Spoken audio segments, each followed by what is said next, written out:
Yo, what up, everybody? This is Nothing But Bangers, aka MBB, aka Bangers, aka I'm back with another week of power rankings that is going to be releasing on the weekend. So you might already be playing, you might already be signed up, but hopefully this gives you a little bit of an idea of what decks you may see. And if you're new to the game or still getting into the tournament scene, this will give you a very good breakdown of some of the top decks and why they're good. So without more delay, I know it's been a few days since I put out some content. Had to refresh, but hopefully you enjoy this video, but let's get to it. So as we get started, I wanted to take a second to give you a couple of different resources so that way you can be at the top of your game and continue seeing some of the best resources that will help you continue to improve at the game. Step number one, if you're watching this video, you're already ahead of the curve. I will just tell you straight up that a lot of people don't necessarily take time out of their day to watch YouTube and watch content. So by you being here and clicking on this video, I would say that you're ahead of the curve. Now, I would like to think that my content tends to set the tone for the competitive scene for a lot of people, and I hope that it continues to do that. So hopefully you're enjoying it if you're a continuing and current viewer. But let's talk about this resource real quick. This is PokemonMeta.com. I will leave links in the description, so make sure to check those out. But this will give you a great resource to take a look at the top decks in the format.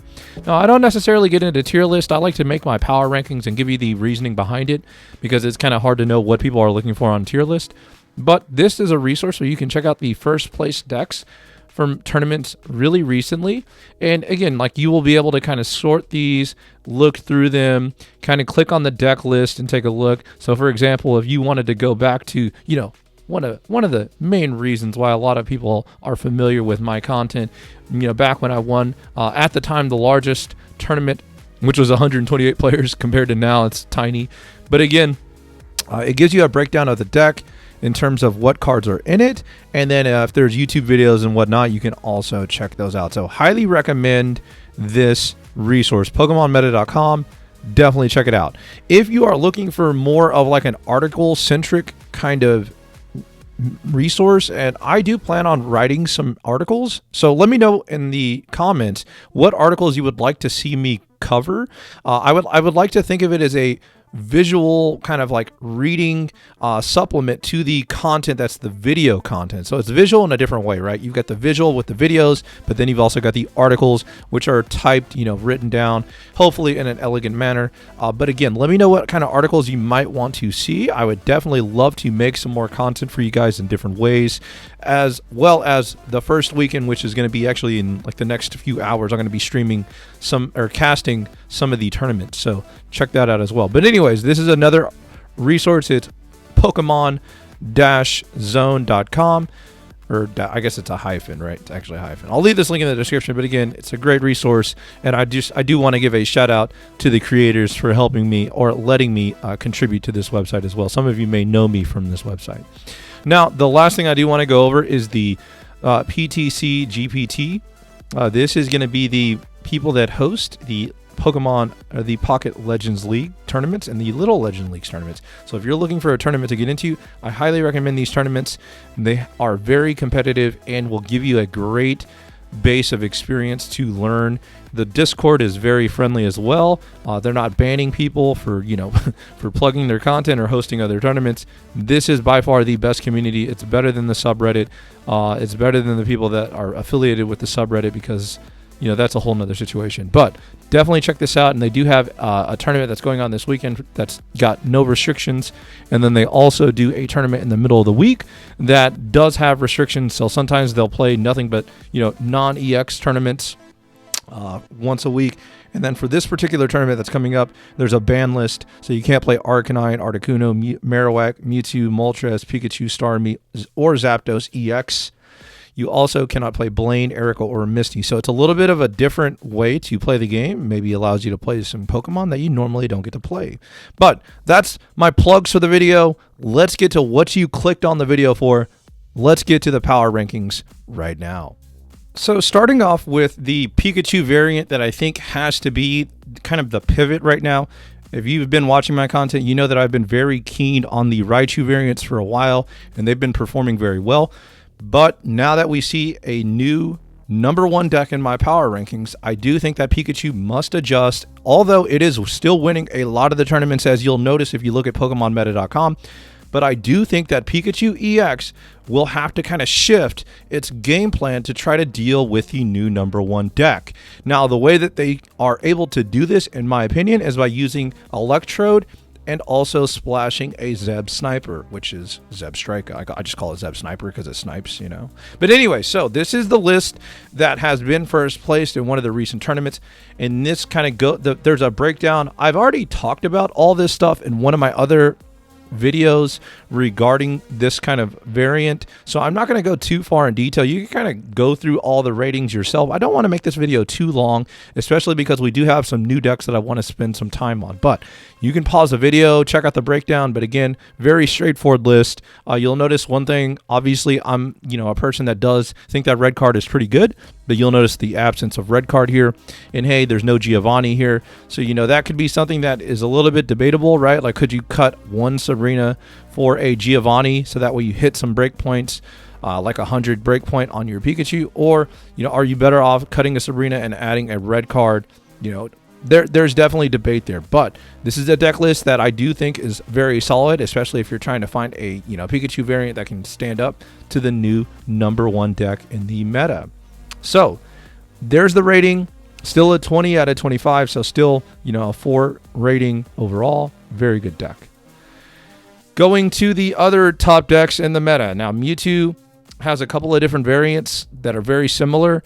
You've seen people play Kangaskhan. The reason why I think Jinx has some bit of relevance is Into the Mirror. It's probably a little bit better than the base Mewtwo.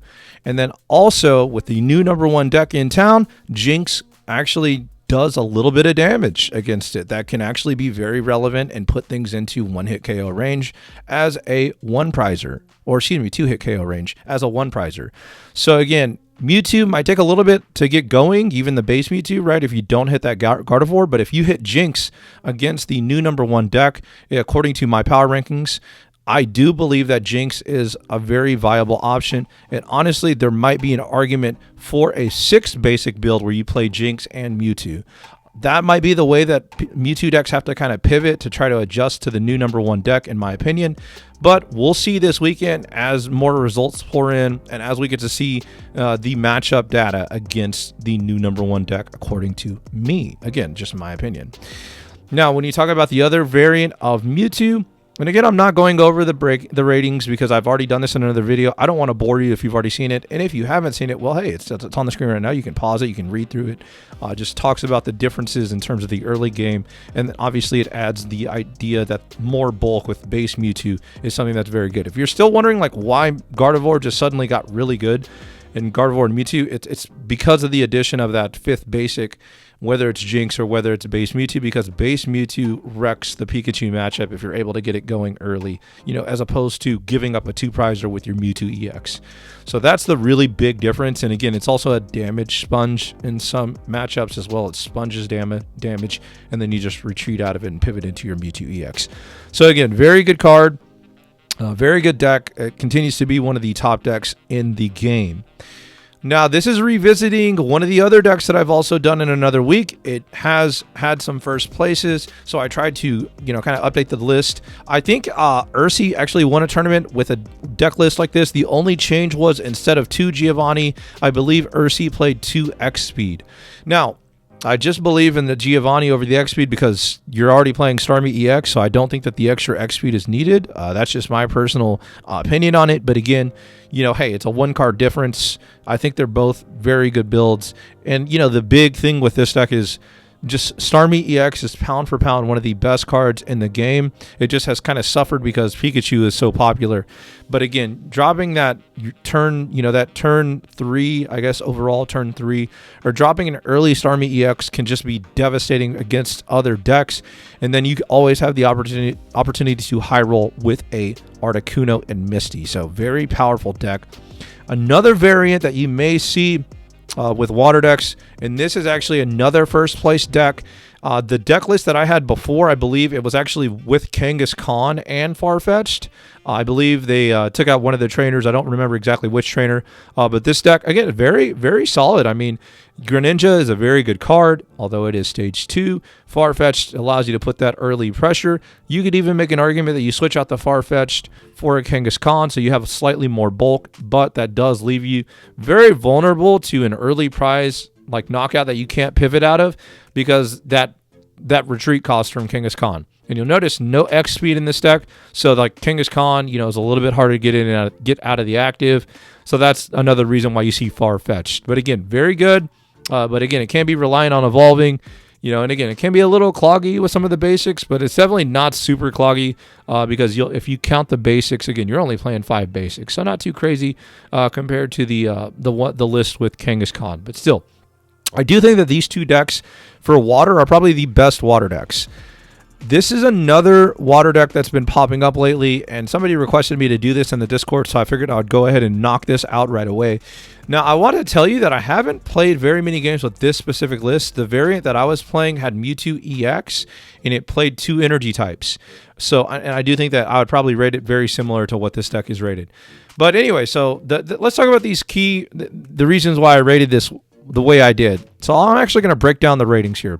Early game, again, I said the potential high roll for Articuno while building Greninja gives it a 3 out of 5. So again, potentially building that Articuno, with that high roll, right? Misty, boom, all of a sudden you're dealing 80 very early in the game while you're building up your Greninja. That's very strong. But the thing is, it's coin flip dependent.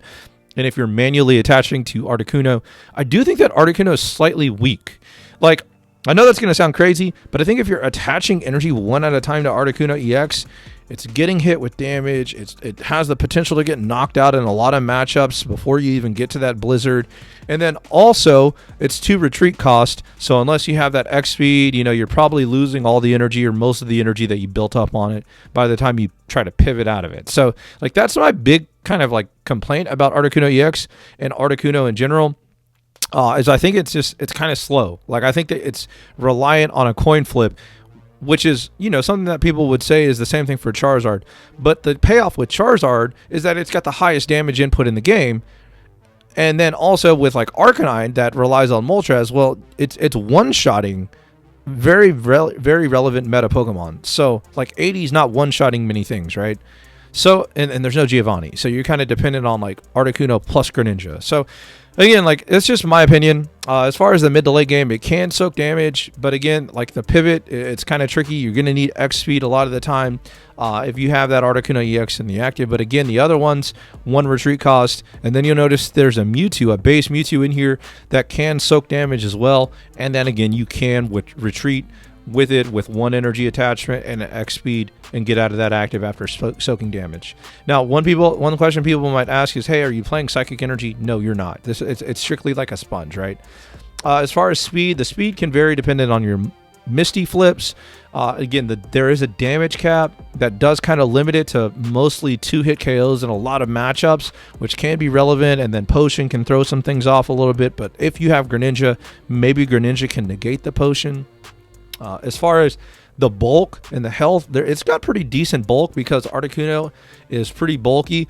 But when you compare it to Starmie EX decks that have like Starmie EX with either Greninja or Articuno, the Starmie bulk is very relevant. It's very relevant, and it's more bulky than the Greninja in this deck, and more bulky than obviously the Articuno, which gets one shot by Pikachu, which is very relevant. And then also Arcanine EX. So again, like, there's some things that kind of mess with it when it comes to the bulk. That's why I gave it a 3 out of 5. And then with consistency, I gave it the same consistency rating that I gave a lot of the other water decks. It's just, that stage 2 deck, even though it's the big plus, and the reason why like I wouldn't necessarily knock this deck too much is that it only plays 1 evolution line. It's not playing Starmie and Greninja, right? It's not playing extra evolutions line. It's got 1 evolution line, so that's definitely got to be a plus. But again, it can high roll. It's not the most powerful deck, but it's also not weak. It's got pretty good flexibility, which is something that a lot of people value. Now let's again 3.1. So lower than the other 2 water decks, in my opinion. I think the other water decks are better. That's just my thoughts, though. Now, the new number one deck in my power rankings is Charizard EX, Arcanine EX, and Moltres EX, also known as Arcazard. That's how a lot of people, that's what the name that a lot of people have settled on, which is a whole nother topic. It's been funny to read you guys' comments in the other videos where I actually played this deck. So if you want to see some game footage of this deck, definitely check out the video that pops up at the end of this video, because you will get to see it go up against top tier decks. Look, one thing about me is I'm not going to give videos of decks and not play them against the top meta decks. You're not going to see me playing freaking Nel Metal against Butterfree, Lapras deck. Like, I'm going to be showing you videos where I'm playing against other top tier decks, because that's the decks that you want to see these decks beat, right? Like, if I make a deck profile, you don't want to see me go up against freaking, Pinsir.deck, right? You want to see me go up against Pikachu. You want to see me go up against Mewtwo. You want to see me go up against the new number one, Arcazard. So let's get into the breakdown of this video. Let's get into the breakdown of this deck in this video. So early game, I gave it a 3 out of 5. Although the main reason is it's so reliant on Moltres. Now, the thing is, the high rolls with Moltres, where you get Arcanine out on curve and you're all of a sudden on your turn 2, you're swinging for 130 or 120 with Arcanine. That's a big deal. Like, that's game winning, right? That's better than Starmie EX, right? Like, that's crazy. So I do got to say that although it is coin flip dependent, when you high roll or even just get 2 heads on that first Moltres, it's so powerful. Now, when you talk about the mid to late game, this is the thing that I don't see a lot of people talking about. It's got manageable retreat costs with great bulk. So although you may brick, quote unquote, you're able to pivot out of the active spot and build up your other Pokemon while soaking damage. Like, that's huge. Like, not a lot of other decks can survive these big attacks, these 90 damage attacks, these 120 attacks, like this deck can. Charizard can take a hit. Moltres can take a hit. Arcanine can take a hit. And because of that, you're able to soak damage and still attach energies manually to the Pokemon that you're building up on the bench. So with that in mind, I got to give this a 4 out of 5. And when you talk about power, it possesses the best power in the entire game because it plays Charizard. And again, the other power of having Arcanine at 120 is just huge. Now, yes, Arcanine is going to miss breakpoints against some cards. But here's the thing. If you have Charizard, it doesn't matter, right? Like, you're gonna focus on building Arcanine against these rogue decks, the dark decks, right?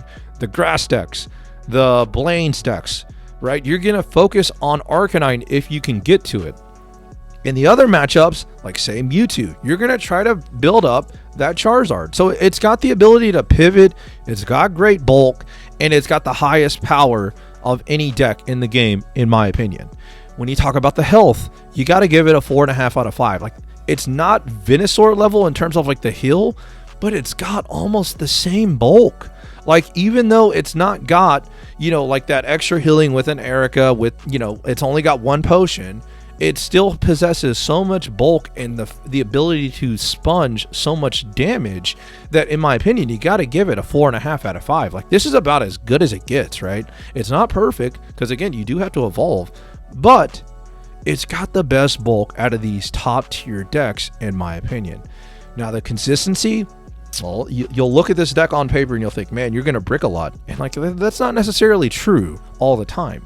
And the thing about this deck is, because it has such good bulk with stage 1 and with the basic EXs, you can actually brick and find your way out of bricks because of high rolling with Moltres, or eventually having so much time because of the bulk that you're able to find your win conditions.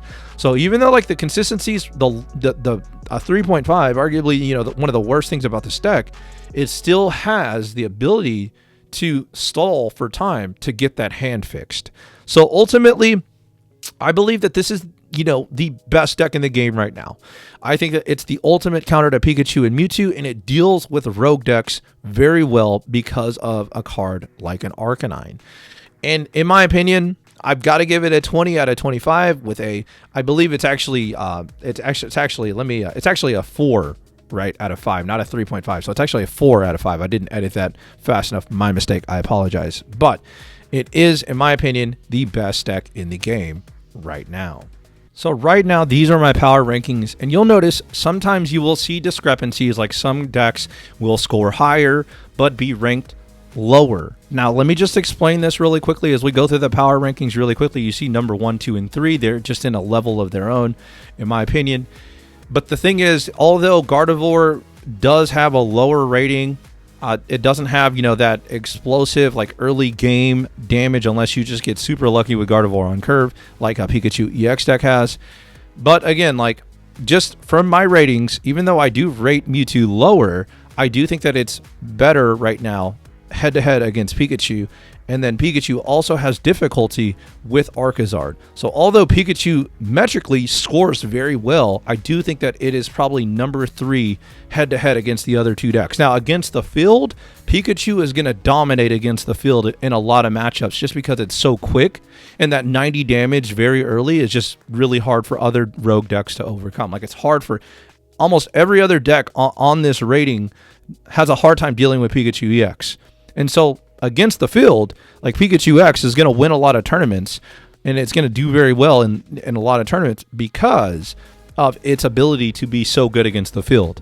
But against the other 2 top decks, it has a little bit of a hill to overcome.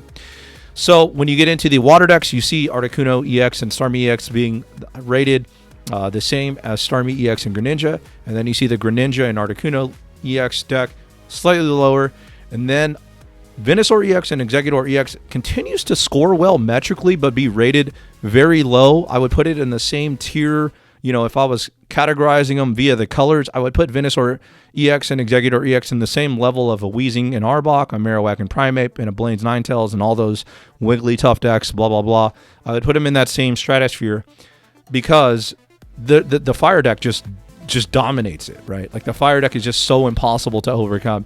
And then it feels like, again, I've said this in the Discord, it feels like every week there's a new Fire deck that comes out, or like every other week there's a new Fire deck that comes out and just makes Venusaur worse, And then again, against Mewtwo and Pikachu, like, hey, things can get iffy if you don't hit that Exeggutor EX very early, or that base Exeggutor in the early game. So I've got to rate it lower. Rank it lower on the power rankings list. Then obviously you round out with Weezing and Arbok, which I do believe is still a very solid, quote-unquote anti-meta deck. It just struggles against Pikachu EX when it draws well, and Mewtwo EX when it draws well, even though it's a counter, right? And then Marowak and EX and Primeape, if you're flipping heads, you're probably going to win. And if you're getting those heads with Marowak EX, it can beat any deck. And then Blaine's Ninetales rounds out the bottom of the list because it's, pound for pound, probably the best non-EX deck. Although I will say this, if you're interested in non-EX decks, I do think that there's potential for, a Poliwrath deck in the non-EX format featuring Kangaskhan and Tauros, which is a whole nother video. Maybe I need to do a tier list for non-EX decks. Would you guys like to see that? Let me know in the comments. Do you want to see tier list / power rankings the way that I do them for other formats such as non-EX? I know that's been a very popular thing. So let me know in the comments. I'm curious. But let me know in the comments also what decks you want to see. I appreciate you taking time out of your day for me to be background noise, entertainment, or maybe you learn something. Get to my Twitch so that way you can see me casting tournaments this weekend. Probably as soon as this video drops, I'll probably be live on Twitch for a little bit today and tomorrow, which is Saturday and Sunday, November 30th, and then December 1st. So thank you so much for helping this channel continue to grow, and stay tuned to the end of this video so you can potentially check out some more content that I put out. Thank you so much. Peace.